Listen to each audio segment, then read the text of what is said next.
Control میں کر لو، اس کو قابو میں کر لو۔ ایک روایت میں آتا ہے جب صبح ہوتی ہے تو سارے اعضائے بدنیاں زبان کے آگے ہاتھ جوڑتے ہیں کہ بی بی تو نہ کچھ کرنا، تیری وجہ سے ہم سزائیں کاٹیں گے اور اذیتیں پائیں گے۔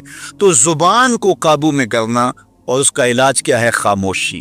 من صمت نجا، جو خاموش ہوا وہ نجات پا گیا۔ خنجر خاموشی، خاموشی کا خنجر ہو تو نفس کے لیے بہت بڑا بار ہے۔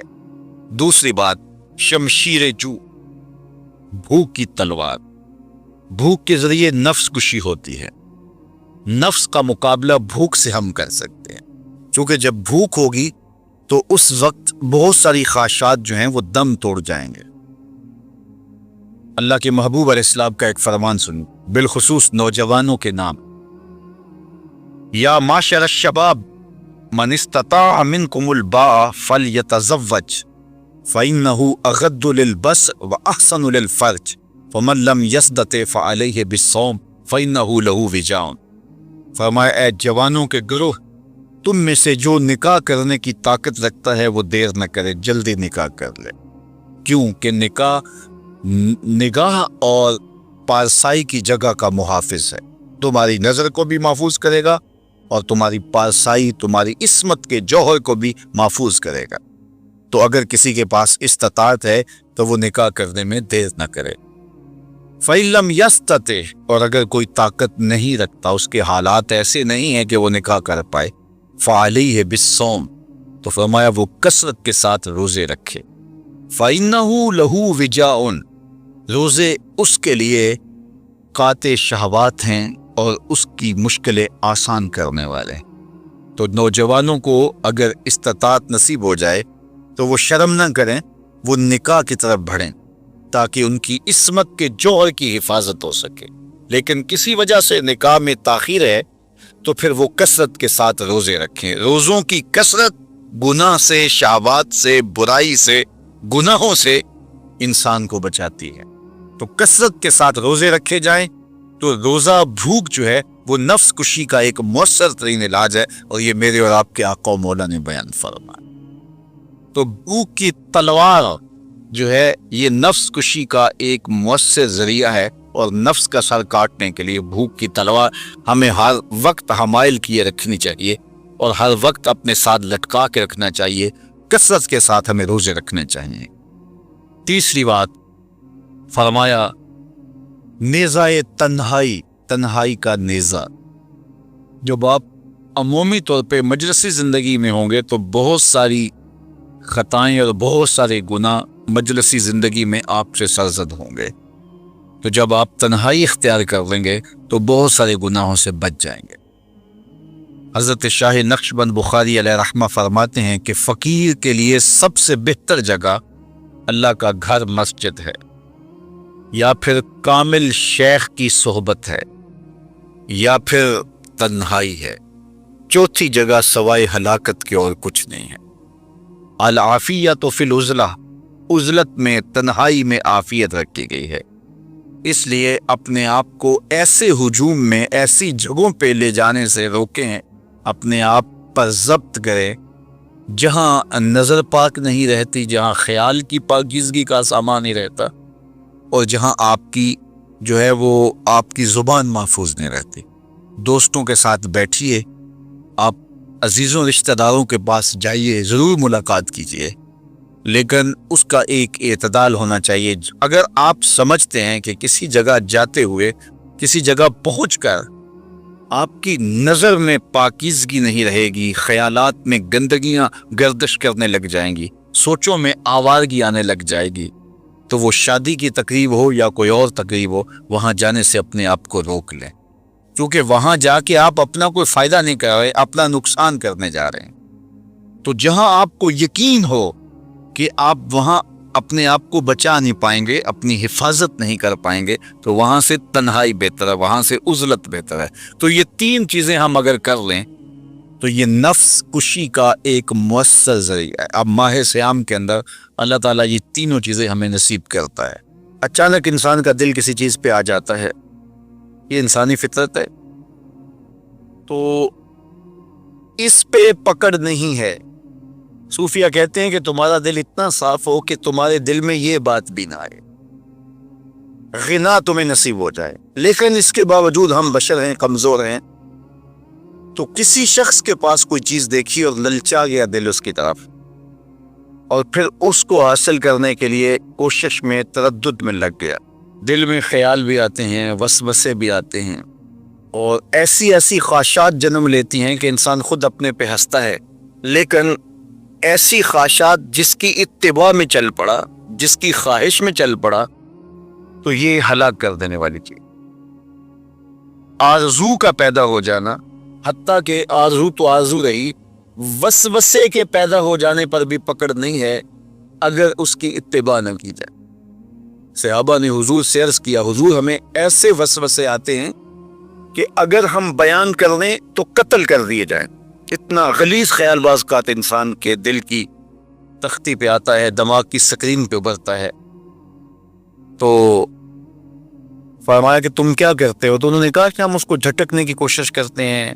جب اس طرح کا کوئی خیال آتا ہے تو بندہ اس کو جھٹکتا ہے، دور کرتا ہے، اور بندہ خوف زدہ ہوتا ہے اور اللہ کی پناہ میں آتا ہے، اور اس کی ایک حالت ہوتی ہے۔ تو اس حالت کا انہوں نے ذکر کیا کہ ہم تو پھر یہ کرتے ہیں۔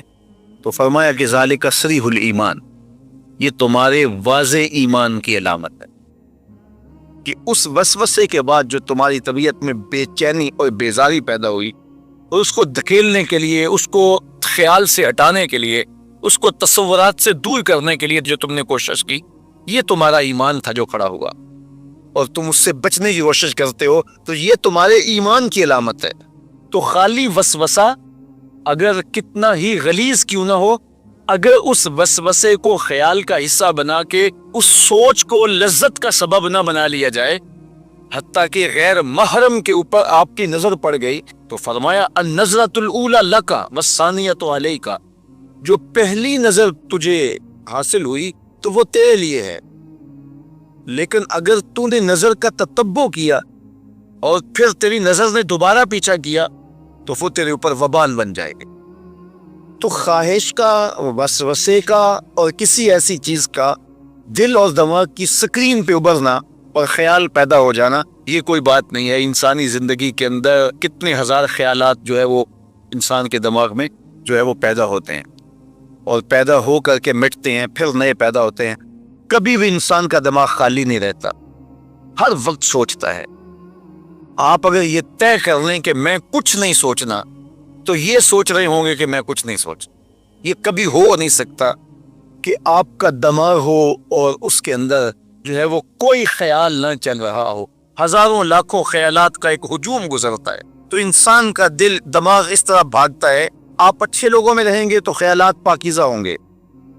دیکھیے، آپ گندگی کے ڈھیر سے گزر رہے ہوں گے تو خیالات اسی طرح کے ہوں گے نا، اور اگر پھولوں کی روش سے گزر رہے ہوں گے، صحن چمن سے گزر رہیں گے تو خیال اس طرح کے ہوں گے نا۔ آپ جو ہے وہ کسی بازار سے گزر رہے ہوں گے تو خیال اس طرح کے ہوں گے، اور مدینے کی گلی سے گزر رہے ہوں گے تو پھر خیال اسی طرح کے ہوں گے نا۔ اس وقت آپ کے خیالوں کی دنیا کسی اور جہاں میں آباد ہے، اس لیے کہ آپ رسول اللہ کا فرمان سن رہے ہیں۔ لیکن اگر آپ کے سامنے کو گویا غزل گا رہا ہو تو پھر خیال کی وادیوں میں بھٹک کے کہیں آپ اور کھڑے ہوں گے۔ اب بات حضور کے فرامین کی ہو رہی ہے تو تصور پھر گنبد خضرا کے مکی کا ہی ہوگا نا، تصور تو پھر شہر حبیب کا ہی ہوگا۔ لیکن اگر آپ باتیں دوسری جانب کی کر رہے ہو تو تصور پھر اجڑ جاتا ہے، اور اسی لیے ہمارے علماء نے کہا کہ گانے کی طرز پہ نعت نہیں پڑھنی چاہیے، اس لیے کہ گانے کی جو معروف طرز ہوگی، جب اس طرز پہ نعت پڑھی جائے گی تو سن آپ نعت رہے ہوں گے، طرز سے آپ کے دماغ اور آپ کے خیالات بھٹک کے کہیں اور چلے جائیں گے۔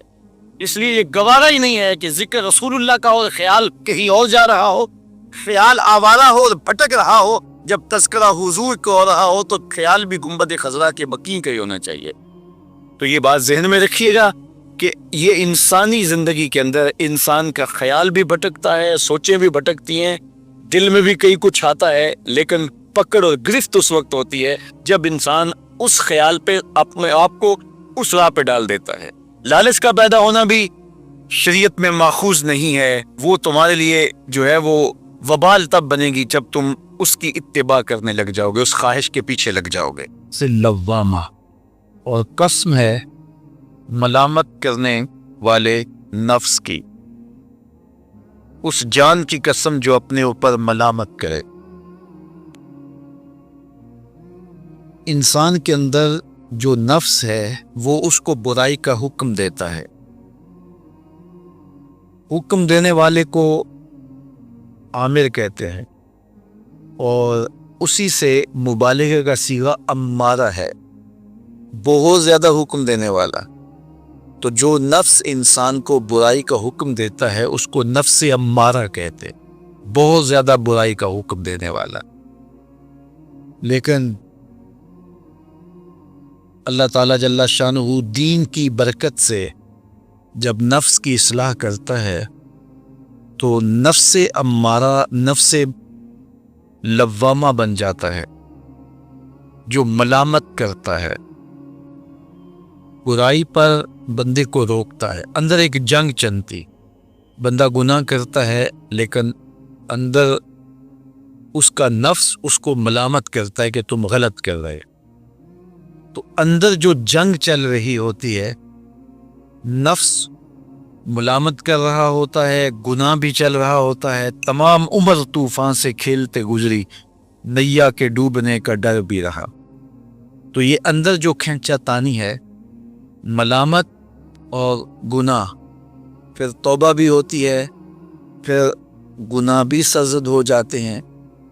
تو یہ نفس لوامہ جو گناہ سے بندے کو روکتا ہے، اللہ تعالیٰ جل شانہ نے اس نفس لوامہ کی قسم کی ہے کہ مجھے قسم ہے انسان کے نفس لوامہ کی، جو اس کو برائی سے روکتا رہتا ہے اور خیر کی طرف اس کو بلاتا رہتا ہے۔ تو قیامت کی قسم کی اور نفس لوامہ کی قسم کی۔ اور جب نفس مزید ترقی کرتا ہے اور پھر اندر نیکی کی قوتیں پنپتی ہیں، تو ایک وقت آتا ہے کہ پھر انسان نیکی ہی کے ماحول میں جینا شروع کر دیتا ہے، تو پھر نفس کو اطمینان ملتا ہے، اس نفس کو نفس مطمئنہ کہتے ہیں۔ اور جب نفس مطمئنہ بن جائے تو قیامت کے دن اللہ تعالیٰ جل شانہ آواز دے گا کہ میرے لیے گناہوں کو چھوڑنے والے آجا، تیرا رب تیرا منتظر ہے۔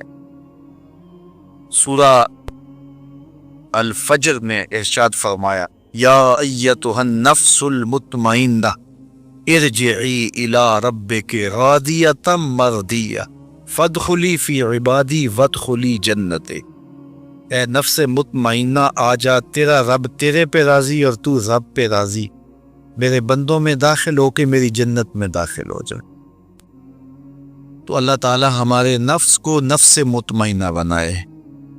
تو نفس لوامہ بھی غنیمت ہے، جو گناہ پہ ملامت کرتا ہے۔ تو اللہ تعالیٰ جل شانہ نے قیامت کے دن کی قسم کی تو ساتھ نفس لوامہ کی بھی قسم کی۔ قسم تو کوئی بھی کرے تو سننے والا متوجہ ہوتا ہے کہ یہ جو قسم کی جا رہی ہے تو یہ کسی عنوان کی اہمیت کو بیان کرنا مقصود ہے۔ تو پھر قسم اگر رب کرے تو پھر سمجھنے کے لیے کافی ہے کہ وہ کتنا اہم مضمون ہوگا جس پہ میرا رب ہو کے قسم کر رہا ہے۔ تو قیامت پر اللہ تعالیٰ قسم فرما رہا ہے تاکہ اس کا قسم فرمانا اہل عقل کے لیے کافی ہو کہ اس کے اس بات کے لیے اس سے بڑی کیا دلیل ہو سکتی ہے کہ میرا رب اس پہ قسم کر رہا ہے۔ اَیَحْسَبُ الْإِنسَانُ أَن لَّن نَّجْمَعَ عِظَامَهُ۔ اللہ تعالیٰ ارشاد فرماتا ہے کہ کیا آدمی یہ سمجھتا ہے کہ ہم کبھی بھی قائم نہ ہو؟ تو بے لاگ احتساب کا وہ کبھی بھی رواج نہیں پڑنے دیں گے۔ جو لوگ آخرت کے تصور کو جھٹلاتے ہیں، ان ساری قوموں کو دیکھ لے جنہوں نے آخرت کو جھٹلایا۔ وہ قومیں ہیں جو برائی میں لت پت تھی اور گناہوں بھری زندگی بسر کر رہی تھی۔ اب ایسی قومیں کبھی پسند نہیں کرتی کہ کوئی آخرت بھی ہو جس کا خوف انہیں گناہوں کی اور بدیوں کی زندگی سے نکالے، چونکہ وہ اس زندگی سے نکلنا ہی نہیں چاہتے، تو آخرت کا وہ ڈٹ کے انکار کرتے۔ قریش مکہ نے بھی آخرت کا ڈٹ کے انکار کیا اور کہا کہ ہم آخرت کو نہیں مانتے، چونکہ اگر وہ آخرت کو مان لیتے ہیں تو پھر زندگی کی تمام تر مکاریاں، دجل و فریب، تلبیسات، لوٹ مار، ظلم و جبر جو کمزوروں پر وہ روا رکھے ہوئے تھے، اس کا جواز باقی نہیں رہتا تھا، تو اس لیے انہوں نے اس کا ڈٹ کے انکار کیا۔ قرآن مجید کی جتنی بھی مکی صورتیں ہیں ان میں آخرت کا اس بات کیا گیا ہے اور معاد کو ثابت کرنے کے لیے دلائل دیے گئے ہیں۔ یہ سورہ القیامہ یہ بھی سورت نزول کے اعتبار سے مکی ہے۔ سورت کا آغاز قسم سے کیا جا رہا ہے، لا اقسم بیوم القیامہ، روز قیامت کی قسم یاد کرتا ہوں۔ اللہ تعالیٰ نے قیامت کے دن کی قسم کی۔